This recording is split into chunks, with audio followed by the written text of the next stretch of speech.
అందరికి నమస్తే. కోదండరాం సార్కు మరొక అవమానం. ఏ అవమానం అంటే అందరి ముందల రేవంత్ రెడ్డి గారు కోదండరాంను అవమానించిండు. ఎందుకు అవమానించిన అంటున్నంటే పాపం ఆయన ఆ పదవి పోయిన ధ్యాసలోనే ఉన్నాడు. ఇంకా ఆ పదవి వ్యామోహం ఏందో ఆయనకి అర్థం కావాలి. ఆ పదవి తీసుకోవడం ఒక అవమానం. ఆ పదవి పోగొట్టుకోవడం ఇంకొక అవమానం. ఆయన ఏదో పాపం అదేదో గద్ద పిల్లలను ఎత్తుకపోతే కోడి బాధపడ్డట్టు కూర్చున్నాడు ఆ మీటింగ్లో. తలకాయ పైకెత్తకుండా ముఖంలో ఇంత చిరునవ్వు లేకుండా కూర్చున్నాడు. కూర్చుంటే ఆయన గెలుపుతా ఉన్నాడు రేవంత్ రెడ్డి. గెలికి నేను వారం రోజుల్లో 15 రోజుల్లో ఎమ్మెల్సీ చేస్తున్నాడు. 7 చేస్తాడు ఎమ్మెల్సీ 15 రోజులకి వెళ్ళి. ఇక్కడ ఎమ్మెల్సీ ఉందా ఏమన్నా ఖాళీగా? పోనీ ఏమన్నా సుప్రీంకోర్టు టైం ఇప్పుడు సెప్టెంబర్ 17 ఎప్పటికో ఉంది డేటు. ఇప్పుడు ఏడుంది? 15 రోజులు ఎట్లయితారు? చూపిస్తాం మీకు ఆ సీన్లు మొత్తం కూడా. సబ్స్క్రైబ్ చేయండి, వీడియో షేర్ కూడా చేయండి. కోదండరాం సార్ సరే ఇప్పుడు అధికార పక్షంలో ఉంటే ఉండొచ్చు, తప్పే ఉంది. ఆయన రాజకీయాలకు వచ్చిండు, అధికార పక్షంలో ఉన్నాడు. అధికార పక్షంలో ఉండి కూడా పౌర హక్కుల నేతగా, ప్రజల హక్కుల నేతగా ఉంటే బాగుంటుంది. కానీ ఆయన మొత్తం భుజాన్ని వేసుకున్నాడు. 3 రంగుల జెండా బట్టి అంటే ఆయన వేసుకుని తిరుగుతున్నాడు జెండాన్ని. ఇప్పుడు ప్రజల సమస్యలు పట్టించుకుంటలేడు. ప్రజలకు గవర్నమెంట్కు వారధిగా ఉండాల్సిన కోదండరాం సార్ వదిలేసిండు. బాధ్యతను వదిలేసుకున్నాడు, కాడి వదిలేసిండు. ఆ ఎమ్మెల్సీ వచ్చింది, అది ఇవ్వడమే ఒక కాంట్రవర్సీ. ఆయన ఎమ్మెల్సీ పదవి తీసుకున్నప్పుడే పెద్ద డ్రామా నడిచింది. కోర్టు కొట్టేస్తుందని చెప్పేసి పాపం కోదండరాం సార్ 8 గంటలకు కౌన్సిల్ పోండి. 8 గంటలకు శాసన మండలిలో పిల్లి కూడా లేవదు. శాసన మండలికి 8 గంటలకే వెళ్ళిపోయింది. నేను ప్రమాణ స్వీకారం చేయాలి, హైకోర్టు చేయిస్తాటుందని.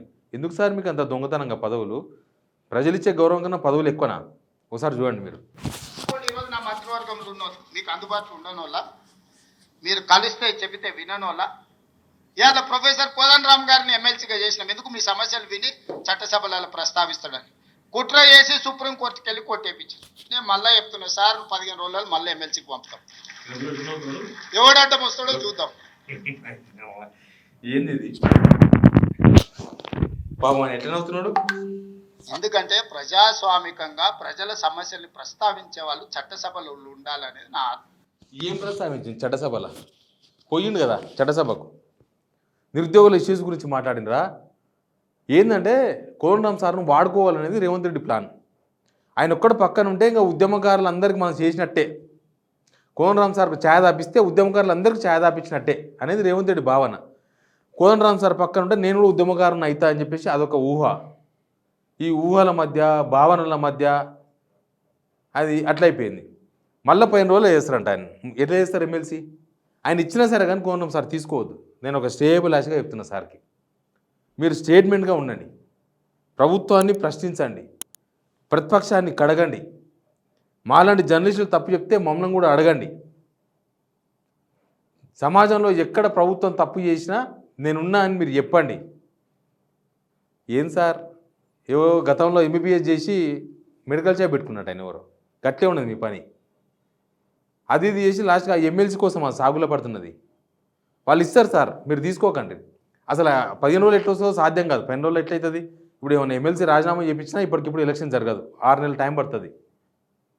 ఆయన చుట్టుముట్టుండే ఏమంటారు వాళ్ళకేమో పగడ్బందీ ఎమ్మెల్సీ ఇచ్చినారు. ఎమ్మెల్యే కోట ఎమ్మెల్సీ, రాజ్యసభ మెంబర్, అది ఇది ఎన్నింటివో ఇచ్చారు పదవులు. కోదండరాం సార్కి ఏమో ఊదితే ఊసిపోయే ఎమ్మెల్సీ పదవి ఇచ్చిండ్రు. అది ఆల్రెడీ తెలుసు, కాంట్రవర్సీ పదవి, కోర్టులో ఉంది, ఆ కోర్టుకు వస్తుంది, ఈ కోర్టుకు వస్తుంది. ఎందుకు వదిలేస్తారు? ఇంకోటి ఏంటంటే ఈయనకుంటే ఆయన మాటలు ఏమున్నాయి, కోదండరాం సార్ ఎమ్మెల్సీగా ఉంటే నచ్చలేదంట కొంతమందికి. ఎవరికో కాదు, కేసీఆర్కు కేటీఆర్కు నచ్చలేదని చెప్పిండు ఆయన. అవతల ఒక బీసీ బిడ్డ, ఒక ఇరకల సామాజికం సంబంధించిన సత్యనారాయణ గారు, యువతల చూస్తే దాసో శ్రవణ్, వాళ్ళ పదవులు గుంజుకుంటేనేమో ఏం కాదు మీకు. కోర్టులో తెలియనాక ఈయన ఏమీ తప్పేమో కోదండరాం సార్ ఉరుకులాడిండా ఇట్లా నాకు కావాలి పదవి, ఈ పూట కాకపోతే కష్టమని చెప్పిండా? కోదండరాం సార్ను వాడుకోనికే, బుద్ధి ఉన్నాడు వాడుకోనికే, ఒక ఉద్యమకాడు ఎంబడుంటే ఇక మనం కూడా ఉద్యమకారులతో కలిసిపోవచ్చు అని, గుంపులో గోవిందం అయిపోతుంది, మనం కూడా ఉద్యమకారణం అయిపోతామని కోదండరాం సార్ వాడుకునే ప్రయత్నం చేస్తే కోదండరాం సార్ ఏమో ఆ చిన్న పదవికి ఆశపడ్డాడు. చిన్న పదవి అది. జనము ఆయనకి ఇచ్చే రెస్పెక్ట్కు, తెలంగాణ ప్రజలు ఆయనకి ఇచ్చే రెస్పెక్ట్కు ఆ పదవి అసలు నథింగ్. కానీ పోయి ఆ పదవి కావాలి, ఆ పదవి కావాలని ఆ పదవిలో జొర్రిండు. తర్వాత ఆయన గౌరవం పెరిగిందా తగ్గిందా ఎమ్మెల్సీ అయిన తర్వాత? మళ్ళీ ఇప్పుడు ఇస్తారంట. పాపం ఆయన ముఖం చూడాలి, మీరు చూడండి ఒకసారి. అలాంటి వాళ్ళను పంపించినప్పుడు వాళ్ళకు కూడా పదవి ఉండొద్దని సుప్రీంకోర్టు వరకు పోయి కోట్ల రూపాయలు పెట్టి పెద్ద పెద్ద న్యాయవాదులను తీసుకొచ్చి ప్రొఫెసర్ కోదండరామ్ సార్ని ఎమ్మెల్సీగా తొలగించారు. ఏం పైశాచికానందం ఇది, ఏం శునకానందం? సార్ ఒక్కడు ప్రొఫెసర్గా ఉంటే తప్ప, ప్రొఫెసర్ గారు ఎమ్మెల్సీగా ఉంటే తప్ప? మీ ఇంటిల్లి పాటు మంత్రులు ఉండొచ్చు, ముఖ్యమంత్రి ఉండొచ్చు, ఎమ్మెల్సీలు ఉండొచ్చు, ఎంపీలు ఉండొచ్చు, అన్ని మీ కుటుంబం ఉండొచ్చు. కానీ పొలిటికల్ చేసి చైర్పర్సన్గా పనిచేసిన కోదండరామ్ గారు ఒక ఎమ్మెల్సీ ఉంటే మీ దుఃఖమేందని అడుగుతున్నా. నా మీద తీటు ఉందంటే నేను అర్థం చేసుకుంటాను. నా మీద తీటే ఉందంట. అంతమంది ముందల అంతమంది ప్రొఫెసర్లు, లేడీస్, జెంట్స్ అందరు ఉన్నారు. ఓ ముఖ్యమంత్రి అట్లా మాట్లాడితే అందరు నవ్వుతున్నారు. అదే కామెడీ అని నవ్వుతలేరు. ఏంది ఈ ముఖ్యమంత్రి ఇట్లా మాట్లాడుతున్న నవ్వుతున్నట్టున్నారు. దివాలుగా కూర్చున్నాడు. ఏంది నన్ను నన్ను నక్తారా చంపుతారా అన్నట్టు చూస్తున్నాడు. చూడు ఎందుకు చెప్పు.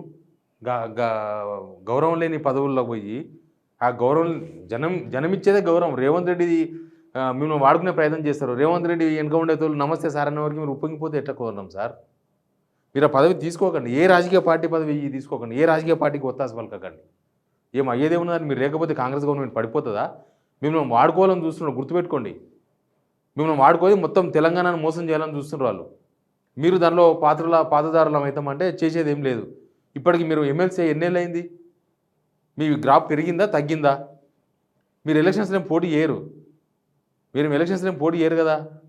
లేకపోతే ఓ పని చేయండి, ఆ రాజీనామా ముఖ్యమంత్రి పదవి రాజీనామా చేయించుకొని మీరు తీసుకోండి. ముఖ్యమంత్రి రాజీనామా చేయించుకోండి సార్, ముఖ్యమంత్రి కాండి. అది ఏమైనా తెలంగాణకు మేము మేలు చేస్తుందేమో. మీరు ఒక ఎమ్మెల్సీ అయ్యి తెలంగాణకు చేసేది ఏం లేదు. ఈ 4 నెలల్లో చేసింది కూడా ఏం లేదు. మీరు ఎమ్మెల్సీ అయిన తర్వాత నిరుద్యోగులు మీ మీద చాలా కోపంతో ఉన్నారు. నిరుద్యోగులకు మీరు ఏం చేయలేకపోయినరు, ఉద్యోగులకు ఏం చేయలేకపోయినరు, విద్యావంతులకు మీరేం చేయలేకపోయినరు, జర్నలిస్టులకు కూడా మీరు ఏం చేయలేకపోయారు. జర్నలిస్టు మీద కేసులు పెడితే కూడా మీరు మాట్లాడలేదు. గప్చుప్ చుమారు పట్టి అట్లా పోతున్నారు. డైరెక్ట్ సెక్రటరీ ఫైల్ పట్టుకొని పోతున్నారు, మళ్ళీ ఇంటికి పోతున్నారు. అవసరమైతే ప్యాలెస్ పోతున్నారు, జూబ్లీ హిల్స్, మళ్ళీ ఇంటికి పోతున్నారు. ఇంతే. ఆ ఫైల్ పట్టుకుని తిరగడానికి ఎమ్మెల్సీ ఎందుకు సార్? మనకు ఇజ్జత్ పోను. కోనరామ్ సార్ బాగా ఆలోచించాల్సిన అవసరం ఉంది ఇక్కడ. చాలా బాగా ఆలోచించాలి. ఆయన గౌరవం కోసమే మనం మాట్లాడేది. వీళ్ళు వాడుకోవాలని చూస్తారు, మీరు వాడబడకుండా చూసుకోండి అంతే. Please subscribe signal TV.